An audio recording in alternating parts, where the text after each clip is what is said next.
Welcome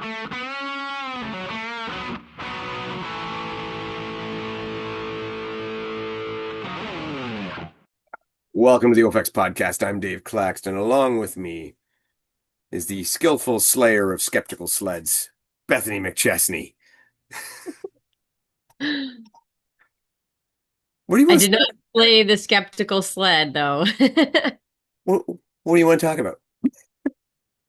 Oh man, I know. It's kind of too bad because I feel like all that anyone can talk about coming out of this weekend at the World Champs is the sleds and then obviously the controversial things which tend to overshadow, what the weekend was really about in some ways, but um yeah, I mean, we could start anywhere. Let's honestly, because people are, and because we don't want to take forever. Let's not dilly-dally and start with what people want. All right, let's go night one. Night one. We had the solo. Um, and Yeah. this is something that I found very interesting when talking to you. I know you and Jeff both took part in the Parade of Nations thing. So let's start with Parade of Mhm. Nations thing. Good idea, bad idea. This was your first World's experience. Worth it, not worth it? What do you think? Yeah, the Parade of Nations was pretty cool. I mean, I think it's always, I mean, you feel very patriotic. We all got our country's t-shirt. And the funny thing with this one though was, we didn't really understand a lot of the before and the after. So there was a lot of questions about that. So we all got paraded in and then put into a spot on the bleachers, and then there was no way out.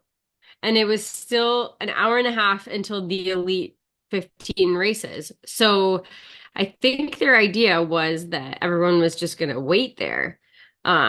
And I mean, the parade probably took an hour and a half. So, and being from Canada, we were early because it was alphabetical order. Um, so yeah, we were sitting there in the bleachers an hour and a half before the Elite 15, and we didn't intend to stay because we had people in our house that were racing early in the morning, and the men didn't go off until 8:30. And then I was just going to be a little bit late to then get a cab and get back to our Airbnb. So, um, yeah, so then we were kind of stuck on these bleachers and they weren't. So I went with our friend Quinlan, who was racing early in the morning. And I was like, we'll figure out a way to get out of here. But they almost didn't give you the option to just leave.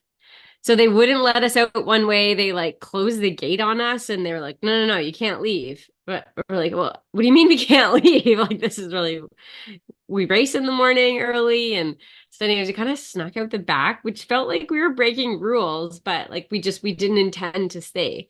But anyways, we were eventually then, the rest of our friends kind of came and we got back to the Airbnb. But I mean, the Parade of Nations is really cool. And, there was a lot of spectators still in the stands. And yeah, I mean, it was a good time. The whole after part of it was just kind of funny because I don't think they thought that people would leave after the Parade of Nations.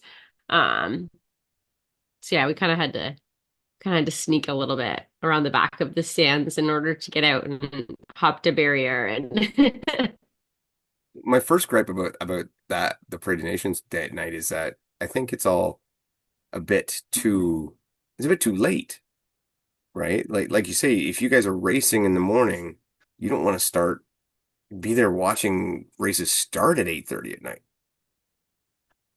you know? Yeah, the Elite 15 race on Thursday night does end up being very late considering the races on Friday morning start at 8 a.m. Yeah. So yeah, like, and then we were thinking too we'd have to catch a cab, and with a couple thousand people trying to get a cab at 11 o'clock at night, I don't know. For us with having our friend racing first thing in the morning, we just didn't want to stay. Yeah. Um, so Yeah. Would you do the Parade of Nations again? yeah, oh, I definitely would. I think I mean, if I was the one racing the next morning, I might consider not because it is a lot of standing on your feet. It's a cool experience for sure. And you don't want to not kind of support that and be a part of your national team and stuff, but I do understand people that would choose not to do it. But um yeah, I mean, I think though you should expect that the people racing the next morning are probably not going to stick around for some late races. Yeah. Yeah. And I mean, the crowd was still good. From at least the way it looked on the stream, the crowd still looked like it was good, right?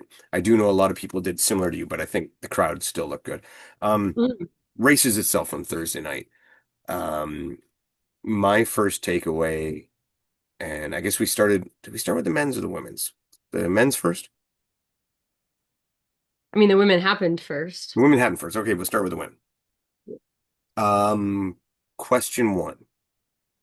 Biggest upset in Hyrox history? Biggest upset? I mean, I don't think I wouldn't call it an upset, but was it a complete underdog performance? Yes. That is an I upset. I don't mean upset isn't a bad thing. I mean as surprise, oh, shocker, you know? surprise. Yes. But again, I think if you were part of Linda's team, it would not have been a surprise because I think Linda and her team knew that she was in shape to do this.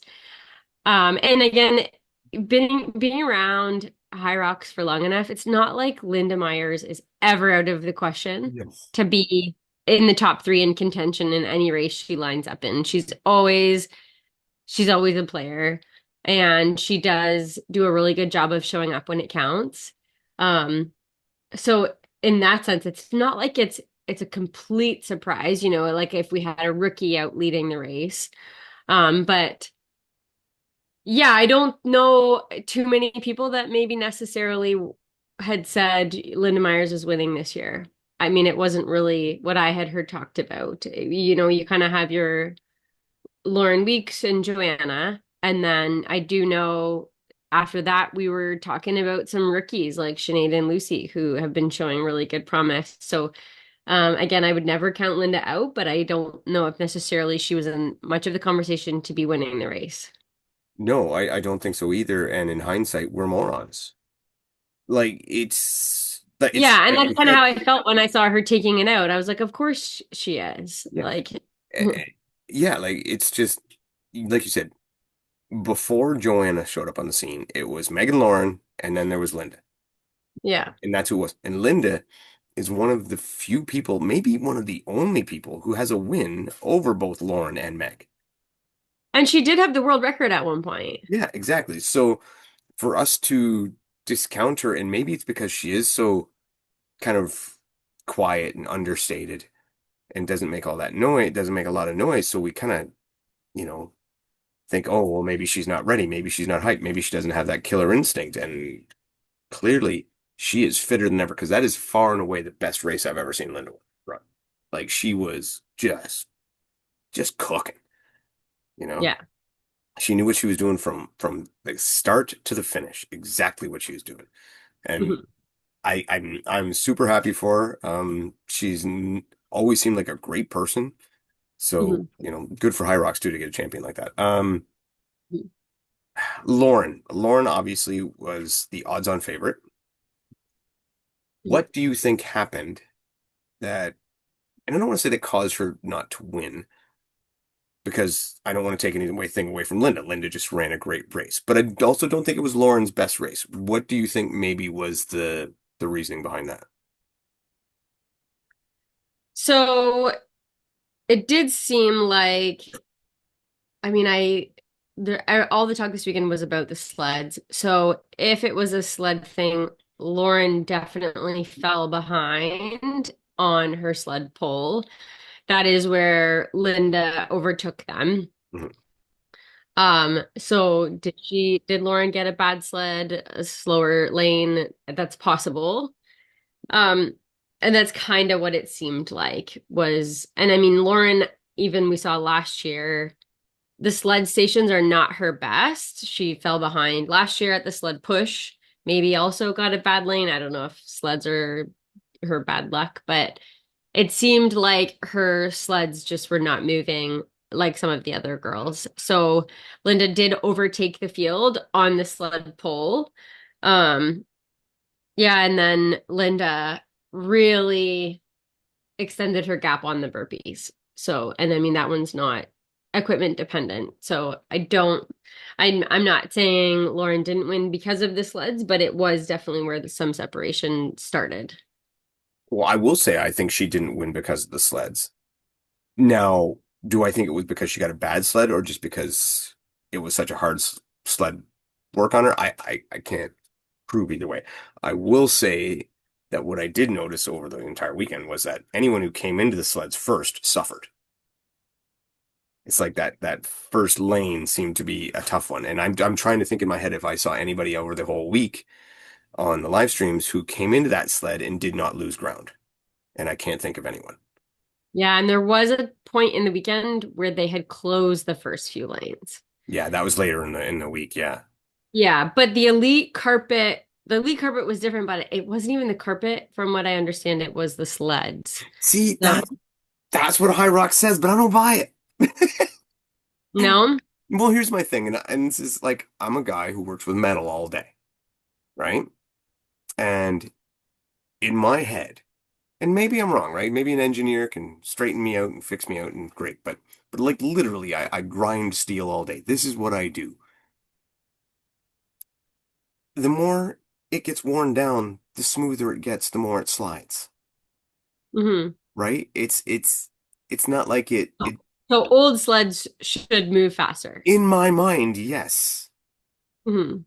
Right? Because in my mind, it's like if you take a piece of wood and you rub sandpaper on it or whatever, a rough surface on it, it smooths it out, it'll slide better, unless it's wet. And then if it's wet, it can create a suction, like a friction. If you've ever taken two really, really super smooth pieces of steel and put them together and with a little water on it and twisted it, it creates a vacuum. So that can happen. But it just to I just think to me, it doesn't make sense that all of a sudden, like we've had variances in sleds, but nothing like this. Nothing like Yeah, what I happened agree. here, or nothing like what happened in New York, which incidentally was not the same turf, but was turf. Hmm. To me, to all of a sudden say, no, no, it's the sleds, not the component we changed, but the thing that's been the same the whole time is now reacting differently. That doesn't make sense to me, you know? So, yeah, so I mean, that's just my personal opinion. I can't prove it, but Hmm. logically from my experience dealing with metal and things like that, it doesn't wash with me and especially when it's like I said, you change one component, things reacted differently and you feel it's not the component you changed. That again doesn't make sense to me. Yeah, that's fair. I do know that what I saw and from our race also was that there were some lanes where the carpet very much rolled up. I did hear that. Yes. Uh-huh. Um, yeah, and then there was like ripples to get over. Um, and I mean that's what I saw, and it was very different the way you pushed the sleds. You Hmm. could not, if you slightly tilted the sled at all, it created like a wave in the carpet. So I did see some taller guys who really struggled because they were kind of lifting it just because of their height, and it created some disastrous situations. So it could be that the sled, sorry, the carpet was just too loose. So yeah, I mean, even when I hit the sled, I almost couldn't move it. And I don't struggle with sled push anyways. And I had to on the fly adjust my push position and get lower. And I mean, I'm 5 feet tall, You're so starting pretty low to begin with. for me to have to get yeah, I'm already pretty low to begin with, but it was the only way that I could move it was to get lower than I ever normally would so that it stayed horizontal. Otherwise, it was just creating a crazy ripple in the carpet. So, um, yeah, I don't know. I know Hyrox and what they said, it being the sleds, which yeah, I don't know. It's one of those things where I just wish they had figured this out. It's so upsetting that this happened at a world championship for people. I know it had to have it had to have played into the elite race, but I think because in general, that caliber of athlete handles it all a little bit better anyways. I and they do have a bit of a different carpet than the other races did. But I mean, we just saw some really upsetting situations with the carpet and to have at a world championship where everyone is experienced to some degree, to have people with, 9, 10 minute sleds. The worst I saw was an 18-minute sled push. Um, yeah, it's really too bad. And I wish that there had been some quality control before. And I don't really understand why it didn't happen, but I hate that that's the thing that we're talking about more than the races themselves. And I think you hit the nail on the head with the word quality control, and the quality control comes in testing and long-term testing and giving it more of a shot than whatever testing you did do and unveiling it at Worlds. Everybody said, everybody said that was a bad idea. Yeah. Nobody said, let's unveil this in a Worlds. It's a good idea. Yeah. Unless it's been tested and tested and tested, which I really hoped that that's what was happening. And there's no way they would put something at a world championship that hadn't been completely proven to be a better situation. You're sweet. I know. I'm not, I know. I know. I'm just so naively optimistic sometimes. Yeah. Okay, we will go back. We'll try to get back to the races and I think we'll go through the races a little quicker because I mean, yeah, most people, if you want to see the results, you can look them up online. Um, so Well, but I other will things say, from the women's race. Tell me yeah, the the other women's things you want race. to take from the women's race. Yeah, so I mean, the future of Hyrox is in good hands. It is very much this year I would say was a rookie's year on the women's side. We had so after Linda we had Joanna, which would be her first world champs, and obviously we have our goat Lauren Weeks, and then but Sinead and Lucy and Emily I mean, were are right any of those girls over there. 23? I don't know how old Sinead is, but Sinead might be, yeah, Lucy and Joanna and Lucy and Emily are young. yeah, So the future looks bright. That is a powerful group of young women that are coming at those podium positions in the next little while. So any one of them, if you said will be world champ in the next few years, yeah, they all have that potential and really really stayed composed in a world championship situation and ran a smart race. Um, not a whole lot of glaring weaknesses to be that high at a world championship. And so yeah, the future looks bright on the women's side, that's for sure. And we had said we would see a rookie, and I mean Joanna's a rookie, but then right there, Sinead, Lucy, and Emily. So yeah. that's gonna be probably a very exciting next few years between those four ladies. So So going into next year, right? This year, we went into this year and it's okay, it's Meg versus Lauren. It's Meg versus Lauren. That yeah, was last year. Going into this year, it's not a two-horse race. It's like a six-horse no. race, you know? Yeah. And that's just Hmm. the ones we know, not including who might show up this year, who might make big jumps and improvements. Maybe Viola returns to form. Like, there's a lot that can happen, Yeah. and there's a lot of women knocking on the door that are Hmm.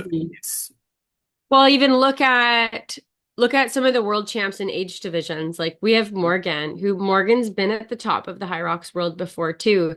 And I know she's coming back into form after taking a little bit of a break, just even mentally. And man, like she's looking so strong. So that's someone else who we could see in the Elite 15 next year. We have Catherine Fassbender. We have, Camila Massa, who won her age group, who has been dealing with illness and injury. So there's all of those ladies also who could be, coming into this Elite 15 and who could be very real contenders. Like Morgan ran a 102 with Catherine Fassbender right behind her. 102 would put you in the top 8 in the field right now yeah. in the Elite 15. So, And there wasn't much difference between the Elite 15 course and the regular and everybody else's course either, as far as I know. No, not really. Yeah, it No. might have been a little bit, but not much. So, I mean, the times are a little more, they're probably more comparable than most times are normally from one race to another. Yeah, and it's not even one of these situations where we can say they had a clean course because the course was always runnable. Everyone at the World Championships was fast. No Yeah, one was ever getting in the way. Like we didn't have those kind of issues. So that wasn't really an issue. yeah. So a lot of awesome stuff in the women's field. Sinead Bent on the farmer's carry providing some of the biggest crowd reactions. Like when she gets that farmer carry. Yeah. I mean, all right, I'm a pretty solid farmer carry guy. I'm not sure that I'm gonna try her technique one day, but I don't think it'll work for me. But she literally picks it, Yeah. sprints, sets it down. Picks it, sprints, sets it down. I don't know. What do you think? I mean, it's a strategy. She might get fueled from the crowd, but Yeah. it's not necessarily the fastest because there were girls that just went kind of a steady fast pace, didn't put it down, and were Mhm. about the same time. So, I mean, it's her strategy. It gets a pretty good crowd reaction. Yeah, I mean, her row's a different strategy too. So, I mean, who knows? Yeah. Yeah. But she has become the primo fan favorite at the moment.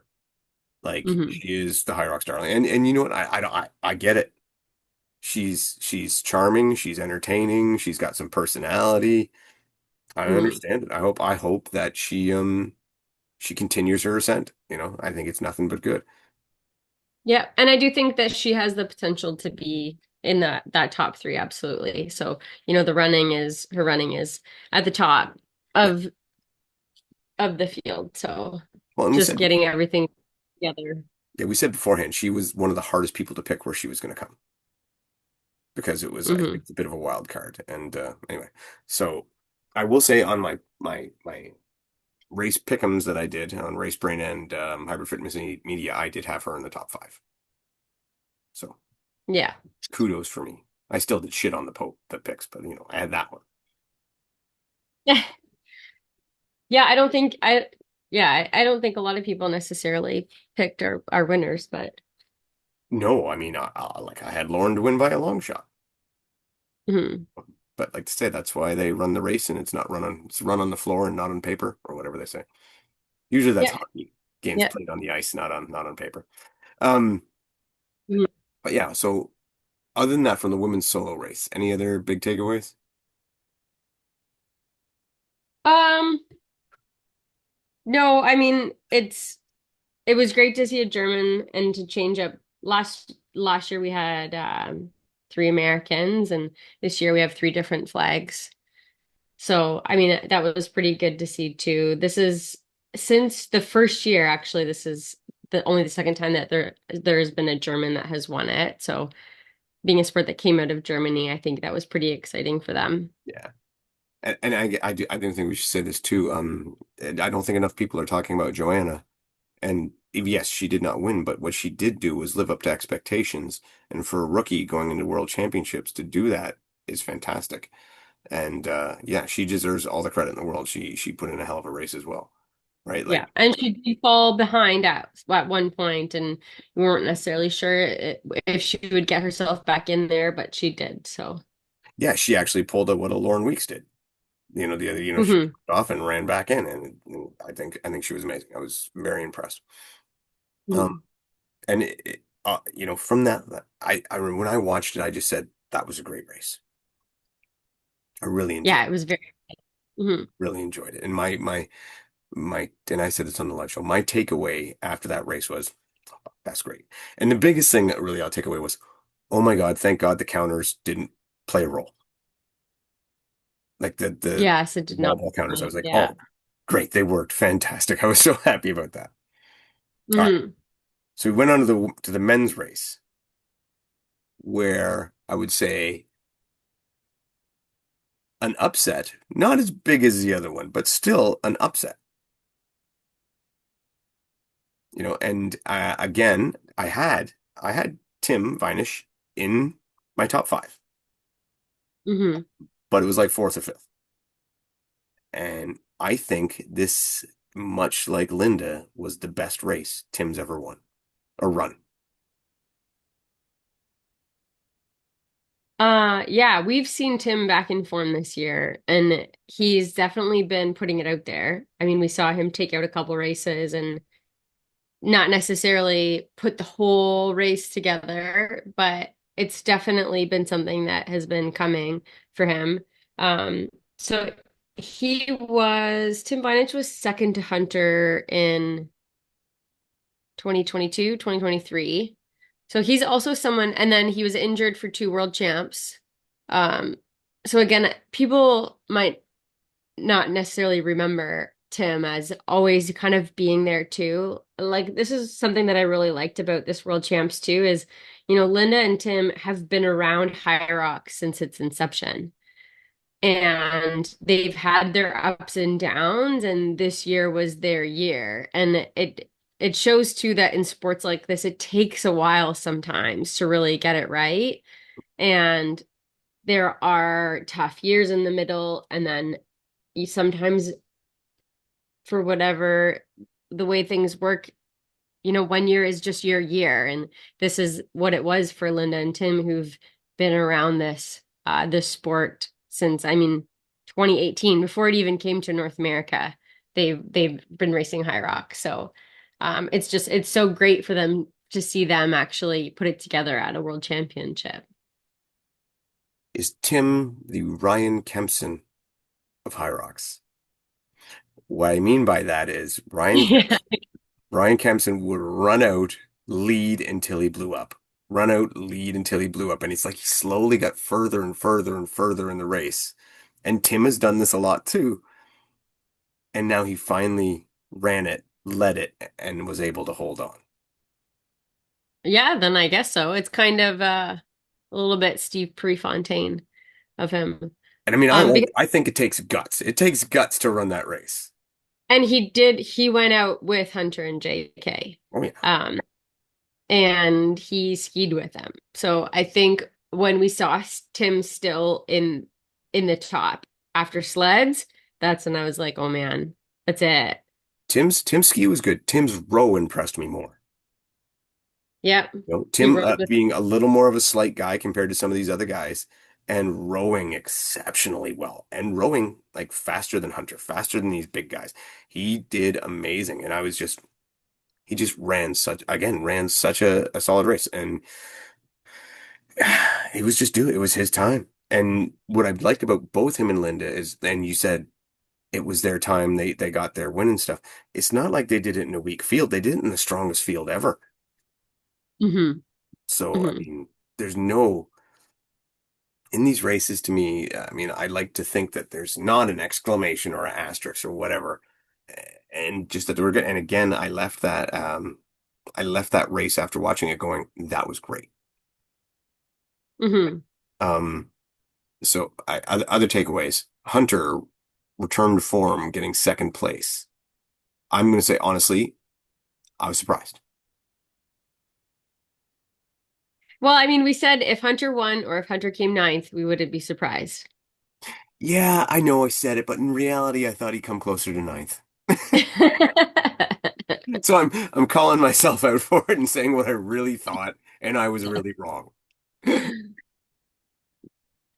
Yeah, I did think that Hunter would probably be in the top just because I know he's made some comments about potentially leaving the sport but wanting to leave on top. So I knew he was going to do whatever it took to make that happen. Yeah, yeah. And he did. He ran a very good race. It was well done. And he was closing hard on Tim at the end. Now some people have said that Tim was specifically Playing. taking little breaks, not playing, but he was managing the gap, right? Yeah, it was probably one of the most intense finishes I've ever seen where Tim kept dropping the wall ball and Hunter just kept hammering it unbroken. Mhm. I think what Tim stopped with at 98 wall balls. Like, come on. Well, and here's the thing. Let's just say for argument's sake, Tim was managing the gap. That's a ballsy move considering we know that some of these things have malfunctioned before. And if I know if I'm at 98 and someone's hot on my heels, I'm going straight through as long as I can because I don't know if this thing's going to stop counting on me, if it's going to give me random no reps, what it's going to do. I'm like, I'm not stopping to rest because I could be cutting my own throat. And I'm like, no, no. So I think maybe It's not almost the like the risky. celebrating too early thing. Yes, exactly. So Mhm. it ended up okay for him, but maybe not the wisest move on his part. Um, Yeah. other takeaways from the men's field. Our boy Dylan showing up on home court. Hmm. Just I I mean I couldn't be happier for Dylan. It's no secret that we're massive Dylan fans, have been forever, and will Hmm. continue to be forever. And just great to see him podium at a world championship. Yeah. Yeah, Dylan did not have his best world champs last year, and we were really rooting for him this year to put it together. So it was really, really awesome to see him in that third place position. And again, against a very strong field. So to put it together and to beat the caliber of athletes that he was, just it really does show his overall improvement. The thing that I found I was in something to that happened in both of the men's and women's races with Hunter and Lauren that I thought was interesting was both of them tried to make really big moves in the middle of the race, and particularly burpees and farmer's carry, but and both of them ended up blowing up in the farmer's carry, which isn't really a station that we normally see the elites struggling on. Mhm. And both of them, I mean, particularly Hunter had to put it down multiple times, which is not a station that either one of them would ever really break on. But it's kind of one of those sneaky stations where I think people will hammer the run going into it because it's sort of a recovery for your legs. Mhm. But then with that high heart rate and the weight of the kettlebells pulling down on the shoulders, which pulls down on your lungs, makes it really hard then to take proper breaths. And both of them ended up really struggling on the farmer's carry, which may have been a turning point then for both of the races too. So, um, yeah, and it's not something that we normally see in the elite fields where typically they fly through it and it's unbroken. Well, I was thinking, so when I saw Hunter put them down, I was thinking, shit, it's a repeat of last year. And I was thinking, okay, well, this is exactly what happened last year, and he's going to do the exact same thing, and he's going to shit the bed and be dead afterwards because that's what he did when he put them down last year, and Alex Yeah, punished him, and that was the beginning of the end for him. And then he just started bleeding out from there. So I thought right. when he put them down, I thought we're in for the same thing. And he rebounded, he recovered from it. I don't know if it's Jack or Bracken or someone, one of the race brain guys says, and don't don't come to me for the scientific value of this because I'm not sure it's 100%, but I have faith in those guys. They're smart guys. That when you're uh, not know your neurological system, but like when your system's just fried, that your grip is one of the first things to fade, to go, and that yeah, Mhm. I guess it's one of those that's first thing to get. It's a sign of you're being just completely fried. And Lauren too, like I mean, you Mhm. looked at her like holding that one up, trying to like she still had arm strength, but she couldn't grip it any longer, right? So maybe there's some weight to that. Yeah, yeah, yeah, yeah.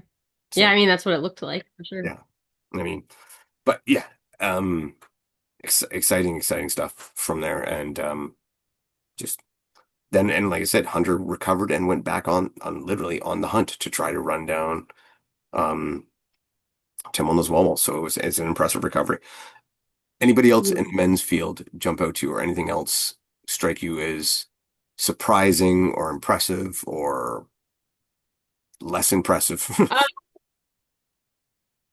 Not less impressive, but I mean, we were hoping that Ryland's health issues would allow him to be a little bit higher too. We know his fitness has been there, but he did talk to us after and he had some pretty significant cramping issues with his back, which sometimes that just happens too. Mhm. So he Well, did not. he was awful taped up. Yeah, so then he did get some treatment and get taped up for the doubles race. But yeah, I think that what we saw of Rylan at the Elite 15 solo race was not a good indication of his fitness, but Just kind of unfortunate circumstances with his body not cooperating. But Do you think it was a mistake for Ryland to try to do both Elite 15 doubles and Elite 15 solo, considering the like you say the complications and stuff he's had? no, I don't think so. I think he knows his body really well, and I think he, I mean, you kind of have to shoot your shot sometimes because there's always things you don't know for sure, and I don't think he necessarily anticipated this happening. I do get definitely give him kudos though for finishing. Yeah, Um, yeah, because we often see, especially in the elite side of things, where people, if it's not going their way, they do drop out. And I mean, I like to see people just kind of gut it out and finish anyways. And I mean, it's funny that we're saying, oh, he didn't have a good race, this went wrong, and he still ran a 101. So to kind of blow up and have a bad race and do a 101, it's like, yeah, okay. Still you pretty good. you shit the bed and still destroyed 95 that well 99% of the world. Yeah. Right. Yeah. Yeah. That was good. The other Yeah. And thing, only still a couple seconds out from the next person. And yeah. The other thing that got me, and I mean, was Alec Ronkovich, last year's past champion, kind of went out in silence. yeah, Never he was really in it, eight. never really a contender to win, and just kind of out there. Hmm. That one kind of got me.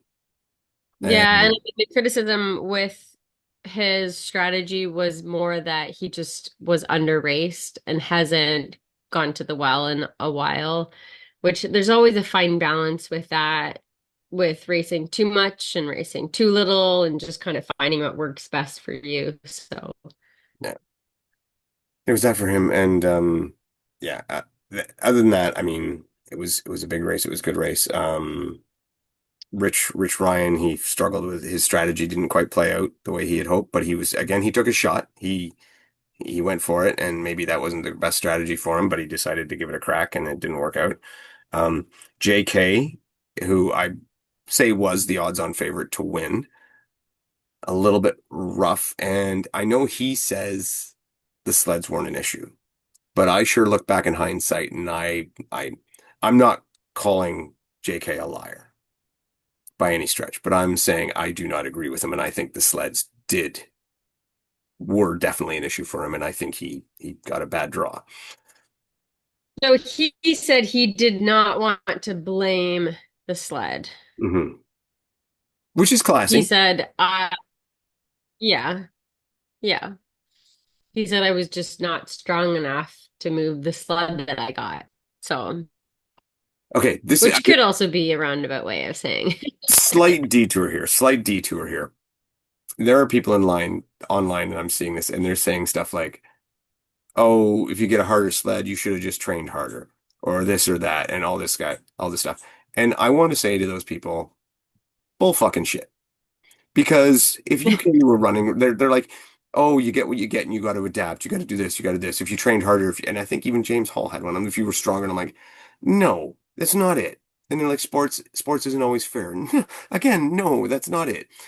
This is the equivalent to showing up to a 100-meter dash and drawing a lane that's 115 meters long. It's not. Yeah. It's not. It's completely different. No. So if you think, oh, these people are just whining, no, they're not. They got a short draw on a system that Hyrox admitted was fucked up. It's Yeah. do And I not think it's different if the sleds were heavier across the board and everyone did, and some of the smaller guys struggled more than usual. cool. That's fine in my opinion. It's Yeah. that there was remarkable inconsistencies, Yeah. and Yeah. that's not fine. No, exactly. Yeah, I'm with you. If it was just hard and you weren't strong enough and then everybody's going slow, then they're all even, exactly like you say. That's great. That's cool. That's just, hey, we kind of want that. We missed that from Yeah. before, you Yeah. know? So So actually, I will say this too because I raced in 2020. Our sled push was harder than 2020 sleds. really, Yes. wow. Yes. The sled that we had was harder than the sled I pushed in 2020. And I'm stronger now than I was in 2020. And I had a harder time this weekend than I did in 2020 with that sled. Wow, It that's kind of crazy. it startled me how hard it was. And I can't imagine if I was not racing doubles, I might have had a mild panic attack if I hit that sled and I had to move it on my own. Because we even did kind of adjust, like very mildly adjusted our strategy, and Jeff did had to take a little bit more because Mhm. I could not move the sled on our push. Our pull was fine. It felt as usual, but our push, it did startle me how hard it was. Wow, that's crazy. Yeah. Yeah. All right. So that was day one. That was. We'll try to go a little quicker. That was a long time. So, Yeah. so we're on to day. Well, we went off on tangent. Yeah, yeah, yeah. And we're gonna hit another one. So we day two. Day two. Relay of nations, whatever you want to call it, but the four-person co-ed relay. Um, I'm going to start by saying my takes from the end of this race. My takes from the end of this race made me question everything from the night before because all of a sudden, when I started to realize what was going on with the sleds, because I didn't think anything was wrong with the sleds the first night, it didn't occur to me. But after Hmm. seeing what was happening in the relay, I'm like, shit, how much did that screw with the results from the night before? So now it kind of changed my whole perception of the race, which I hated because I enjoyed the first night so much and I was in this blissful ignorance of happiness and and it and it changed on me. So there was that part. And then let's just go right to it. Lap or run one. Um and I'll ask you, I'll just DQ, no DQ. Should Jeremy been penalized as well? Should Hunter have been penalized? Should have been DQ'd? What's your take? Um, so we watched Jeremy kind of deke in front of Hunter. Whether that was intentional, I mean, it probably was. That happens in racing. And then we watched Hunter full on drop his shoulder and body check Jeremy into the barriers.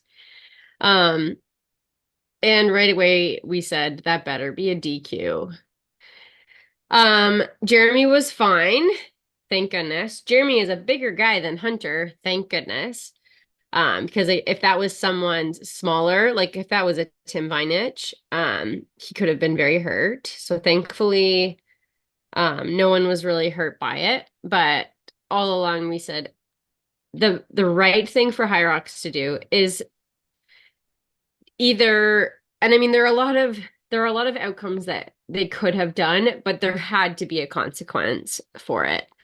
Whether they and it is unfortunate that the US team had a DQ, but again, it's a team event.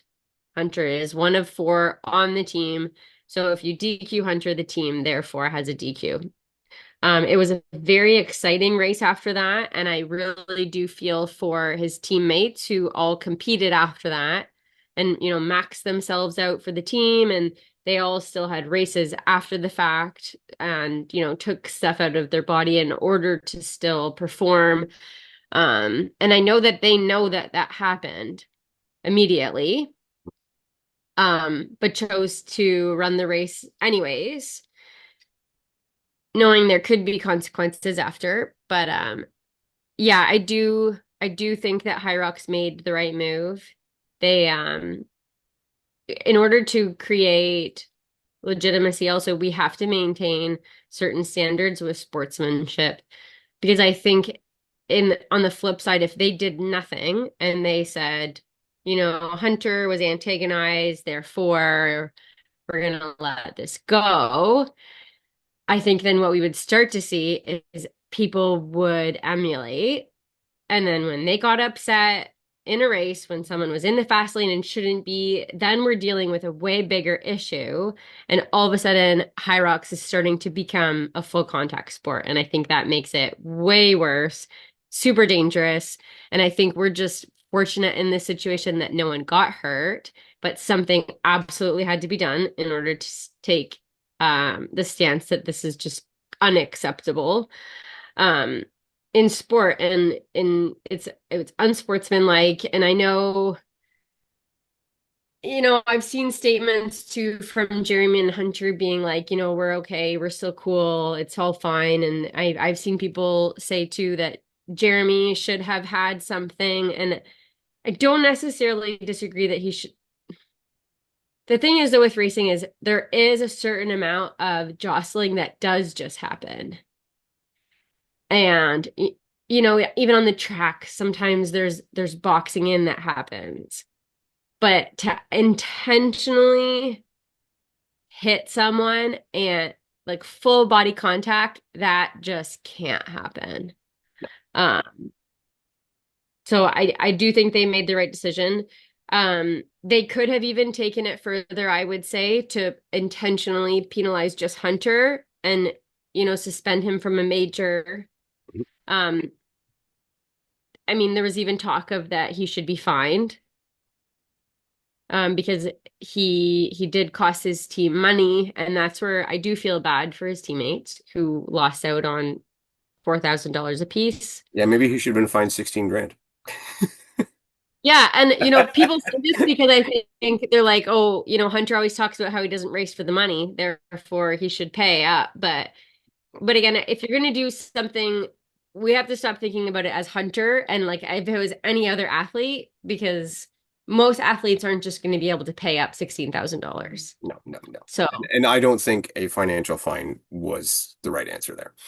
Um, so here's where I'm going to go. I'm going to address a couple things. One, I think they absolutely made the right call in the DQ. And to be honest, the moment it happened, I was messaging every official that I could at Hyrox saying this needs to be a DQ. I'm not telling you that they saw it or they looked at it or they listened or they weren't going to do it anyway, but I'm just saying that we were on the same page. Um, well, it was on the live stream. Everybody saw it. yeah, Everyone in the yeah, venue saw yeah. Now, a couple of things people are saying, and I'm hearing. One, people are saying that Jeremy protested or the Irish team protested, somebody protested, and that's why the DQ had to happen. I'm telling you as a guy who is an official, nobody needed to protest shit.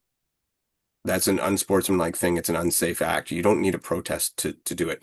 And if Hyrox felt that they did need a protest to do it, no, you're wrong. You don't. You see something like that, you do your DQ. That's the way it works. You don't need to have an official protest by anyone or any kind of team. You're the it. I authority. heard it wasn't any athlete at all that protested. I heard it was the media team.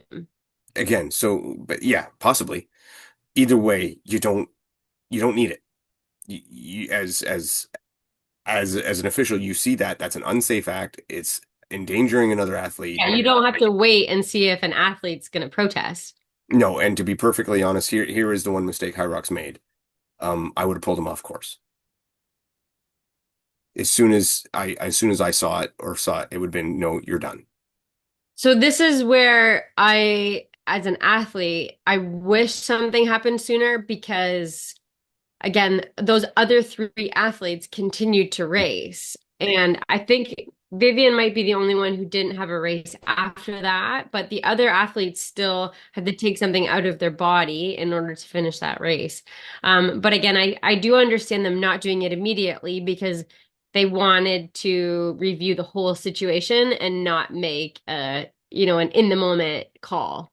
Unless the person making the decision was right there when it happened, which I Yeah, don't and think they were because it yeah, was behind the grandstand, which unless you were watching the video, you couldn't necessarily see. but some official should have been watching the video. Anyway, that's just my thing. As soon as I had it, as soon as I saw it, I would have pulled him off instantly. That's my opinion. That's what I would have done. Um, the other Yeah. part, I hear, and you mentioned it, is Jeremy should have been penalized or something like that.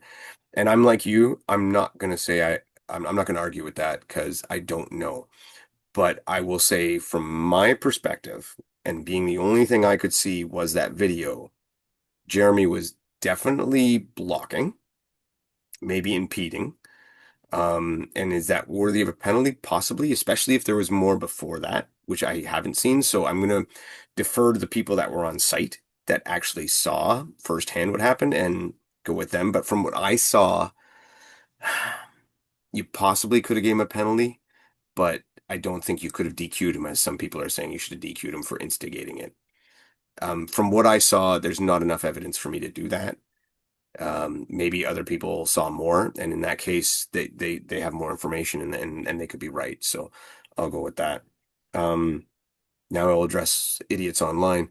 Those saying Rubbin's racing, he deserved it. You messed with the bull, you get the horn. Toughen up, all that stuff. Again, for the second time, I'm going to call bullshit because two things. Number one, what if this, and they're saying, obviously saying Hunter shouldn't have been, nothing should have happened to him. Okay, great. What if he did this to Lauren Weeks? Because this was a co-ed relay. Hmm. Let's not say Lauren Weeks because she was on his team. Yeah. Kate Davey. What if he did this to Kate Davey? All 5 foot, Right. what, 205 pounds of Kate Davey. What happens then? Right? Hmm. And it shouldn't be that because it's not what you're not penalizing who he does it to. You're penalizing the act, but you have to address it that way. You have to take away when you're thinking about these things that side of it. You have to take away who he is, who I don't want to say assaulted, but who he was the aggressor towards. It doesn't matter that Jeremy, maybe you don't like him, maybe he was blocking, none of that stuff. You have to isolate the one incident, and the one incident was a DQ, and that's what it deserved. So you have to look at it that way. The other part of that, where people are just saying, like I said, Rubbin's racing, it's contact, da da da. Again, the reason I call bullshit is this: if, and I'm going to use Jeff. Let's say that Jeff and I are racing, and Jeff blocks me a little bit, then gets out of the way, and I run 2 lanes over and throw him into the fence. He's not going to go, yeah, I was blocking him, Rubbin's racing. No way. He's going to call bullshit and want me disqualified. And I guarantee anybody else who was in Jeremy's position would feel the same way, including the people saying, no, Rubbin's racing. None of them are going to go up and go, oh, good play, Hunter. Well done. No, you're not. That's just bullshit. You're full of crap. No. So, Yeah. Because again, if this became part of the sport, it would be a disaster. Like you have to penalize it. If this became part of the sport, I would literally have to walk away tomorrow. I can't be body checked because imagine that happened and I happened to be trying to cut in on the inside of Jeremy and it was in a regular race. Like I would be really hurt. I might do better. I might be better at the sport. But Yeah, it's you can't do it. You just can't let that go. You can't. And for the future of the sport, you cannot let that happen. You can't. disqualifying Hunter was the right call. As far as the call with Jeremy, I can't say. I don't have enough information to elaborate whether he should have or not. My suspicion is he probably, from what I'm hearing, should have had some kind of penalty, but that's hearsay, and I can't, I could never, if Hyrox doesn't have any more evidence than I do, I could never rule on just what I have. Mhm. So, I mean, that's what it is from there. That being said, um, we talked about sleds. They again played a role in this. Here's my take after watching the whole thing though, and we can talk a little bit about who did what, like as far as positioning. I think the whole thing needs to be revamped as far as the relay. Did you see? I think it was the New Zealand team who came into the sleds and had to wait until, uh, Yes. yeah, to get a sled. Yeah, and this was not talked about. I forgot about this. Yeah. So they didn't have enough men's sleds, Hmm. so they waited until the one men's sled was available, and then New Zealand took it. Yeah. I Yeah. forgot about that. Yeah. Yeah. And this kind of spawned something in my mind where I was like, Um, my first thought was, okay, so who screwed up here? Does Hyrox screw up not having enough sleds ready, or did New Zealand screw up by saying they were going to have a woman do the sleds and change their mind and had a guy do it? And I still Yeah. don't really know the answer to that, but I'm going to go under the assumption that New Zealand had submitted their running list right, and Hyrox dropped the ball in this one. But it made me think.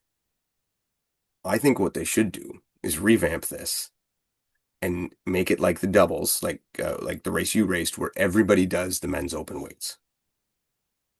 And in that scenario, you don't have to worry about any weights getting mixed up. Anybody can run any leg. You can make last minute changes. You can do whatever.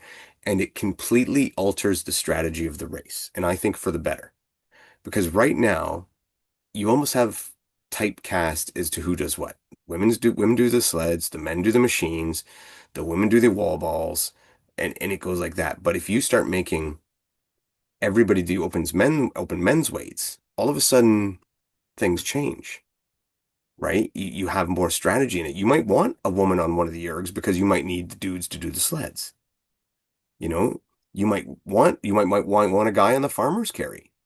All of a sudden, maybe you don't have the women on the wall balls, right? It becomes a different strategy. So the men would do the women's pro weight and the wall Yep. balls. Yep. The only difference is I would have the men's do the men target on the wall balls. So Yeah, yeah. men's Like in will mixed relay. exactly just like in mixed doubles. So you would be facing the same rules of mixed doubles as far as weights go. The only difference is only one person would run, right? So anyway, I think that would simplify things and possibly make things better. Yeah, it could end up though changing the men that are chosen for Very much good. the relay too, because you could definitely get someone who's a just crazy runner because then they can do a light farmer's carry Yeah, yeah, yeah. And like I for said, fun. it changes strategy a bit. Yeah. I just think, and then the other option is to do an all men's and an all women's. Yeah, that'd be fun. But I just think the current way it's set up, I just don't think it works. There's too many issues, and I think it could use a revamp. I didn't. I find it's harder to follow, like especially if you're a new person watching because you don't really know who's in first because the genders could switch and roles, and it just I think it would be, I think it needs a change. So, um, anyway, so Team USA, who won, was disqualified, putting Australia into first, and then we had a tie, Yeah. between the UK and who is it? And Belgium. Belgium. Yeah. Belgium, by the way, made up of no solo Elite 15 athletes, Yeah. but they're Yeah. Elite 15 doubles. Oh, okay. Yeah, Yeah, right. two Elite 15 Yeah. doubles teams. Yeah. And they put on a great show. They were really really did well. Um, Mhm. and that was a bit of a controversy at the end because originally they had the UK in front and then Belgium, but there was actually a protest launched about that. Um, Mhm. Yeah, so then they gave them a time. Yeah, because Zara passed the line behind the Belgium team. But I mhm. mean, that's eight people that you're trying to shove through that finish line. So I understand that being a little bit chaotic. So I think giving them the tie in this situation made a lot of sense. Yeah, it's not my favorite solution because I think it should have been something that could have been prevented in the beginning. Because just afterwards they announced, okay, now it's who when the person who's doing the wall ball crosses, that's how we know who wins. I mean, that would should have been Right. like that. That should have been done before. Like it seemed kind of silly to not have that.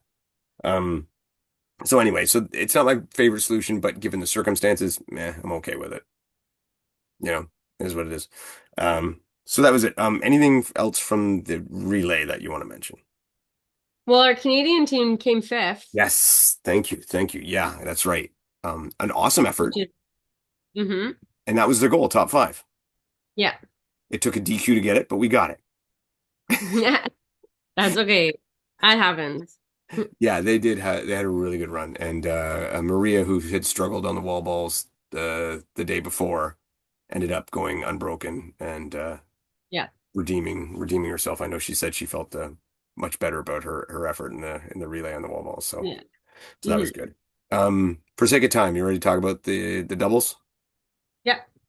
All right, doubles. Top story, I think, from the doubles. Maybe not top story. Okay, but one I'm going to start with.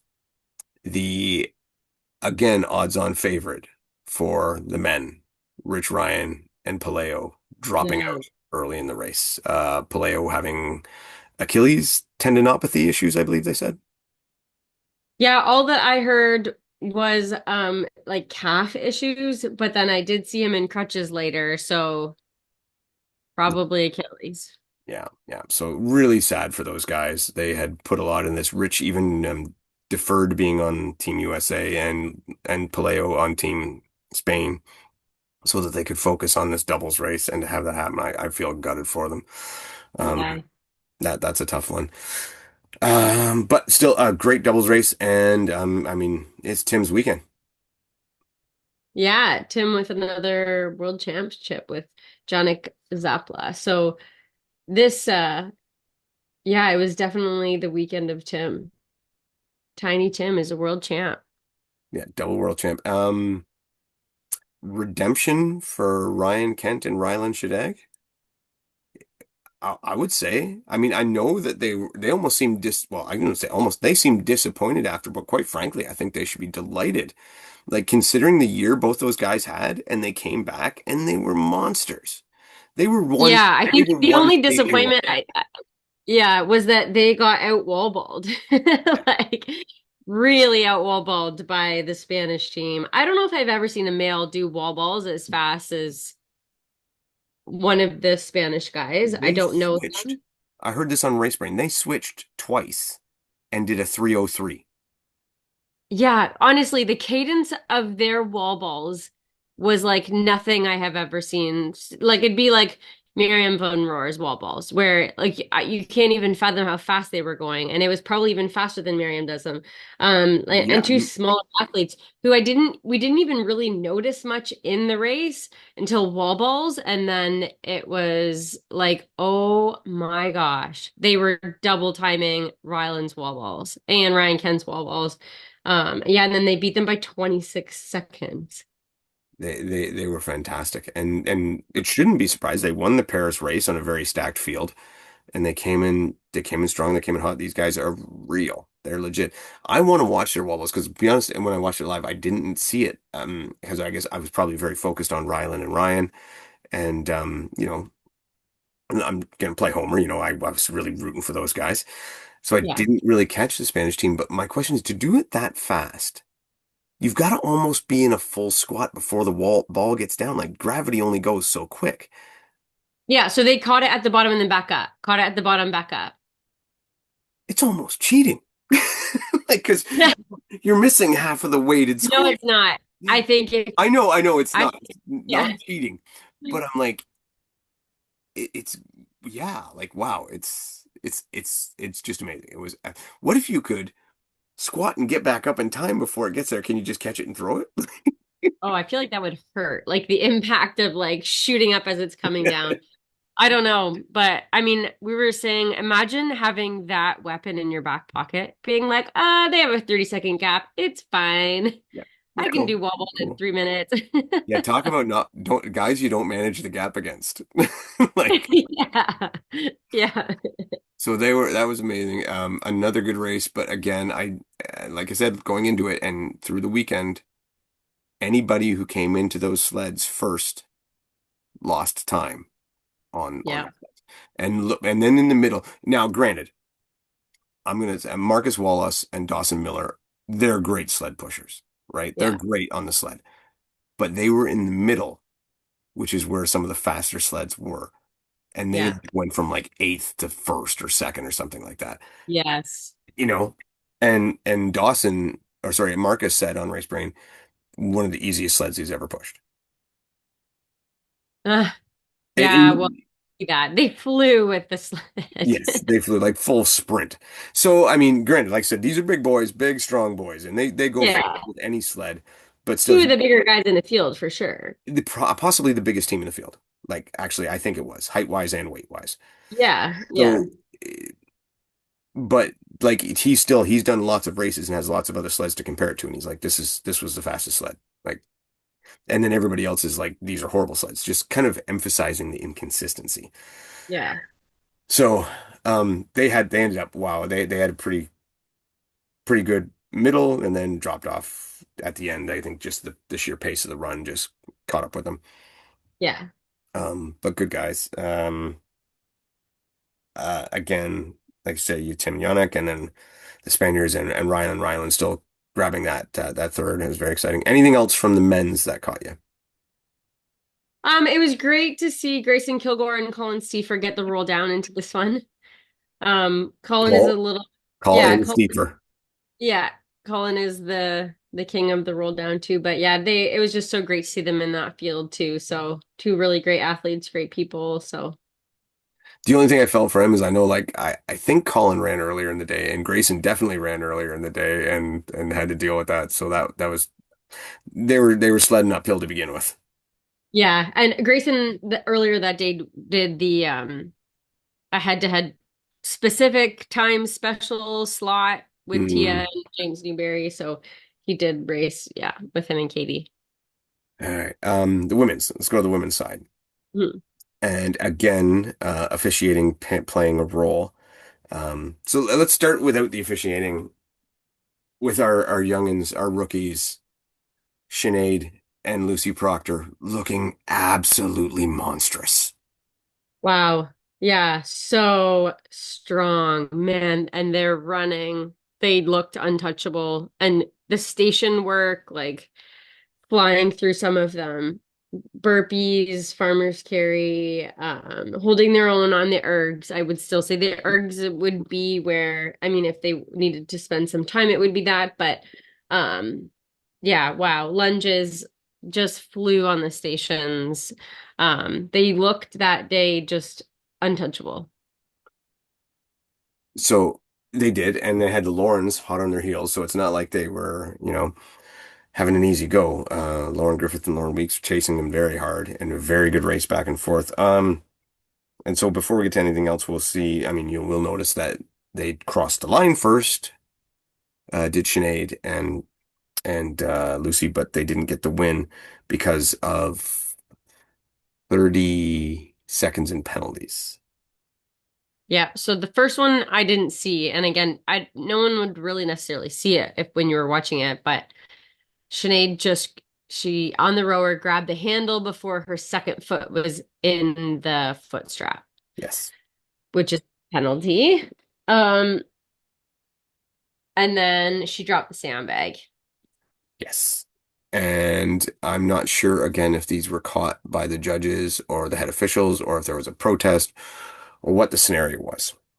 What I am going to So say, I don't think there was a protest. I think they were given like yellow cards immediately. yeah. So because we had already because this Well, was the one race we did watch live and we they were already saying it there will that 15 seconds are going to be tallied up to the total after they cross the line. So we knew that. They knew it too. we knew on the handle, we knew for the handle on the rower that that was going to be the penalty. However, the sandbag wasn't called until later.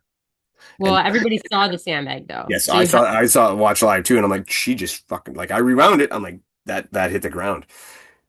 So the right calls were made as per the rule book, and as a guy who is a rule guy and loves it, they did a good job. I am also going to say that these are two of the dumbest fucking rules ever. they are, but I understand why. Mm. Well, the rower, I'm not totally sure because I and again, like in DECA, it's not a rule. You can start pulling on the handle before the feet are in. I don't really know why the rower one is, except maybe for maintaining the equipment. I have a thought. Nobody's ever confirmed it, but my thought is that that is actually a rule because I mean, in owning a gym, you've probably seen this happen. What happens when someone sits on the rower and pulls the handle before the feet go in? The rower slides across the floor. Yeah. And I'm thinking that that is the only logical reason I can see for having that rule. That said, I think you could make it so that maybe it's a don't pull on the handle, something because this is now Yeah. affected races a couple times and it's just silly. You have to do it Yeah. in the rule book. You Again, have to call it. it is a rule though. So I So in you a have to race call like it. this, it's probably yeah, exactly. The sandbag I get because I don't think it would be safe if people were dropping sandbags. Hmm. And um the grid, obviously it's different because they don't have anybody coming behind them. But if they were dropping a sandbag, 45-pound sandbag, there is the potential for it to land on somebody. Obviously their drop, it was pretty inconsequential, and the whole bag didn't even hit the ground. Like they had kind of flubbed around with it, and then the end of the bag hit the ground. So again, not a huge thing, but if they had just taken, an extra second to make sure that it was secure, they are the little things that become the big things when you're not careful with them. But they weren't the only team penalized. There No. were other teams penalized for different things. Like I know Tara got a penalty 10 seconds or 15 seconds for staggered feet on burpees, which again, if she did have staggered feet, it was not dramatic. Like they were, and I don't, it might have been in the doubles race. Bridget had some no reps like with wall balls. They were very, very picky with the Elite 15s in the doubles. And I do think a lot of teams had time penalties here or there for different things. So it wasn't just Sinead and Lucy that had one. This one was just, it obviously cost them the win. Here's something that got confused me at the time, and it still confuses me. If you go in the rule book, for example, dropping of the sandbag, there's no time penalty listed. It's a 5 meter penalty or a 10 meter penalty in doubles. It's Yeah. not listed, so they must have changed it for Worlds. If you go in the rule book and look at the rule about not pulling the handle or grabbing the handle beforehand, there's no penalty listed for it as to what it is at all. Now I'll go with 10 seconds because that was what the precedents I've seen set in the past. So I really want them to clean that rule book up more because it really frustrates me to no end that they do these things. And people think a lot of these things are in the rule book, and they're not. They're not completely in there. There's bits and Well, for pieces. a while, the dropping the sandbag was a DQ. Yes, and then it got moved to the first drop of the sandbag is a 5 meter penalty in singles and a 10 meter penalty in doubles, and the second drop is a DQ. And Mm. it just frustrates me to no end. Like I just want them to call the rules that are in the rule book, which they tried to do there, but those rules are rules, but they've changed the penalties to time penalties, which is not what's in the rule book. Mhm. And I just, I'd like to see the rules called as the rules. Um, a lot of talk about the judging. I wasn't there, I can't say. I've had many messages and videos sent to me about what I thought about certain reps, certain situations. Um, I know that Hyrox is doing, and I actually I sympathize with them here. They're doing what they can to get as good of judging as they can do. Um, they're trying to train the people that so I mean, they don't want essentially Hiller videos where people are just meh, meh, meh, throwing terrible wall balls. Um, what's your take on the judging overall for the weekend? Overall, I thought the judging was moving in the right direction. I thought they were strict, and they were strict as far as I could see for the most part across the board. They were really cracking down on wall balls. I maybe even to the detriment of some people who have always had fine wall balls and we're now getting no reps. But they were really holding everybody to a high standard of form. I even know I saw a 65-year-old woman who was being no repped and no repped and and I don't even know if she was capable. And people were trying to get them to give her a bucket, and they were like, no buckets at Worlds. No. Um, and yeah, they were being strict. I saw one person, one judge where she would karate chop someone's leg when they were no repped, and I thought it was hilarious. At least they knew. She was yeah, she would karate chop. She would chop chop, and she'd be like, nope, nope. And it was not like it wasn't to depth, but it wasn't too far off. Like in a lot of races, it probably would have been fine. But I was like, that's hilarious. That's awesome. But yeah, and judges too, where they'd put their hand where like if where it needed to go, and if their hips did not hit their hand, it was a no rep, and like they were really on it with wall balls. Um, and I do appreciate that. And I think maybe it's kind of the way everything goes where the pendulum has been one way and it's not enough, and maybe it's swung a little bit more this way where there's people that are kind of upset because they got no reps and maybe they didn't deserve them, they feel like, but it kind of has to go this way, I think, in order to kind of come back and fall where it needs to be. But I do think they were doing a really good job of holding it to a very high standard with the judging. Even with the sled pull, people were getting yellow cards who were like millimeters of their back heel on the line. I know that's extreme, but at some point you have to draw a line, and the line is the line.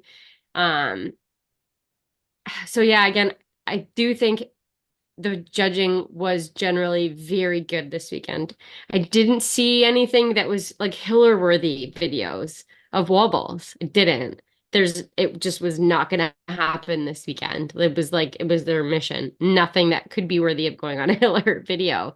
Like no wall balls that were that bad. So yeah, I mean, I thought it was pretty good. I thought I thought they generally did a very good job. Yeah, and again, I can't really speak on it because I was not close enough to see and definitely didn't have a wide berth of the entire weekend. So I'm going to just reserve judgment because I'm too ignorant of the situation to really comment. And from what I saw, they obviously were more strict, and I definitely prefer more strict over not. Did they go Mhm. overboard on a few cases? I'm going to guess probably yes. But it is what it is. You know, you got to ask yourself, which way do I want it? Do I want it too far or do I want it not enough? And I think your pendulum is exactly nail on the head. Hopefully Mhm. it'll come to settle in the right spot. Um, we did see, and you yourself told me the counters did malfunction, unfortunately. Oh, yes. I mean, thank goodness we were in a race for like a top three spot because I might have had a mild meltdown. But we, on our doubles race, so I do think in general, the counters were really good and not crazy sensitive where, I was seeing people who would, it might not have necessarily what I would have thought would have triggered the counter, and it did. So it did have a pretty good birth of sensitivity. But with ours, with the mixed doubles, the mishap happened in that it was set to count men's height. So Jeff did 16 wall balls. I took it over. I started wall balling, and the number was not changing. And I thought I was getting no repped, which I mean, I don't have a problem with squat depth. And there was no rep numbers because you can see them on the screen happening. So I realized it was just not counting my wall balls. And I did about 10. And then I turned around and I was like, what's going on? Gave the ball back to Jeff so that I could continue yelling at the ref. Which I gently just trying to make her aware of the situation because we had a judge that was judging both of us, me and the person beside us. Which And they said they would not have. which they said they would not have. But again, we're like 29th. Hmm. So, but yes, we should not have to be counting our own wall balls. But then they just, she was kind of flustered. They called over the head ref. There's a couple people that came over to try to figure out the situation. So I just started counting it out loud. So then I was just yelling our count because mine were not counting. So yeah, that happened. And they didn't get it sorted out by the time we were done, but hopefully no one else really dealt with that problem. But yeah, so that was a mistake that was made with the counters in the mixed relay specifically because you can shut off the women's target when the men are there. But obviously with the mixed doubles, it needed to be for both. So yeah, that was an issue with the counter. Yeah, and And I don't usually get too flustered with things during races, and I was getting a little bit upset. yeah, and it was a situation too with the lack of extra judges. We saw a couple times where people not only had one person counting for two people, but sometimes nobody counting for them at all. And that was kind of disappointing to see at World Championships. I was hoping that that wouldn't be the case and they would have enough judges. I don't know what the key is to fixing that, but hopefully they can find a solution where they make sure they get more judges. One more thing I wanted and if you have other things you want to mention, go ahead. But one more thing I wanted to talk about was the apparent takeover of Hyrox by Tia Toomey has been put on hold. Yeah, thank Um, goodness. well, I don't want to go. Sorry, I said that out loud. I don't know if I'll go that far, but I was looking forward to watching that her in the doubles race. Her and Joanna did set the record. I was looking forward to them go together. I do think, and I said so beforehand, that I think it was a mistake for Tia to try to run with James Newberry first and then to do the doubles with Joanna after, especially when you're doing your, and I don't want to say less important, but let's just say less rewarding, less, um, I don't know. Anyway, the lesser of your two races first. Yeah, less financially beneficial. Yeah, the less financially beneficial, the less Yeah, but like Tia's prestigious. used, That's it. yeah, but like she's used to doing weekends where she like multi-event weekends. So I don't think that's unusual for her to think I'm going to do two things in one day. No, I get it, but it's a little bit different when you're doing two things in one day. Or let's say like you're in the CrossFit Games, right? You're doing Hmm. three events in a day, but so is everybody else you're racing against. So you're on even ground. Like Yeah, fair. Okay. in this one, you're doing two events, two high rocks within three with a 3 hour rest. Not everybody, probably most people you're racing against are not doing that. So you're putting yourself on the back foot right away. And I'm going to put it straight out when you're the slower member of your team already. Yeah. That's not the way you approach it. Anyway, so Tia did her race with James Newberry. They finished fifth in age, Yeah. and then she decided to pull out of the women's Elite 15 doubles with Joanna. I've heard she was feeling sick. That's all I got. I don't know anything beyond that.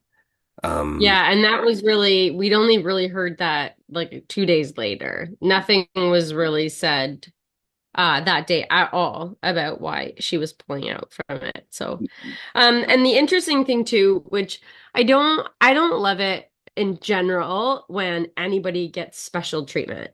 So agree. she was allowed to run earlier in an earlier heat with the 60 to 65-year-old mixed doubles with James Newberry. Um, I didn't know and that. yeah, so that she would have more time to recover before the Elite 15 doubles. And then to allow them some competition to push them, they put Grayson and Katie, which would have been a top seed in their age group, head to head with them. So essentially, it was Tia and James, Katie and Grayson in the 60-year-old um, doubles race. So I don't love this No, situation because I again, flat out if don't she like it at wasn't who all. she was, no, I don't either. So if she wasn't who she was, she wouldn't have been given. Imagine if I was like, look, I have two races, Hyrox. Can you put me in with the 6-year-old so that I can get it out of the way so I have more time to recover? They'd be like, no. And your name So is? was that? And your name is? Who are you? Well, exactly. So I don't love that they were given special treatment.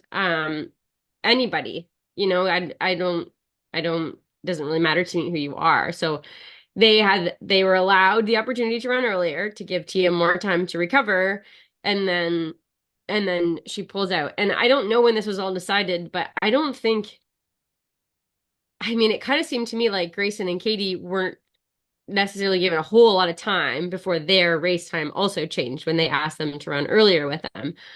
Um, so yeah, I don't love that kind of stuff in sport. Like I don't think people I think it should just be the way it is. Like I don't think people should necessarily have special treatment. So yeah, anyways, I didn't love that about the whole thing. I didn't know that, and I am kind of thrown by that. That's shit. That should not be that way. It really, Hmm.